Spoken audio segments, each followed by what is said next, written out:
தமிழ்நாட்டில் பொருளாதார வளர்ச்சி, சமமான முன்னேற்றம் மற்றும் பரவலாக்கப்பட்ட திட்டங்களின் அடிப்படையில் அனைத்து மாவட்டங்களிலும் வேலை வாய்ப்புகளை உருவாக்கிட மாண்புமிகு முதலமைச்சர் அவர்களால் டைடல் பூங்காக்கள் மற்றும் மினி டைடல் பூங்காக்கள் நிறுவப்பட்டு வருகின்றது.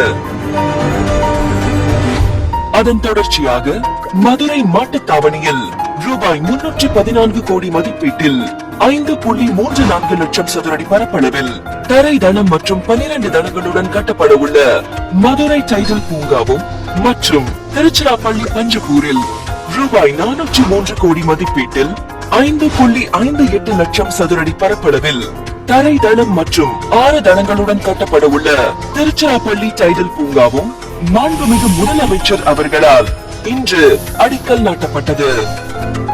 இக்கட்டடங்கள் ஒவ்வொன்றிலும் IT, ITES, BPOs, GCCs, startups போன்ற நிறுவனங்கள் இடம்பெறுவதோடு சுமார் 6000 தகவல் தொழில்நுட்ப வல்லுநர்கள் பணிபுரியும் வகையில் குளிர்சாதன வசதிகள், ஒருங்கிணைந்த கட்டிட மேலாண்மை அமைப்பு, 24/7 பாதுகாப்பு வசதிகள் ஆகியவற்றை உள்ளடக்கிய அதிநவீன வசதிகள் ஏற்படுத்தப்பட உள்ளது.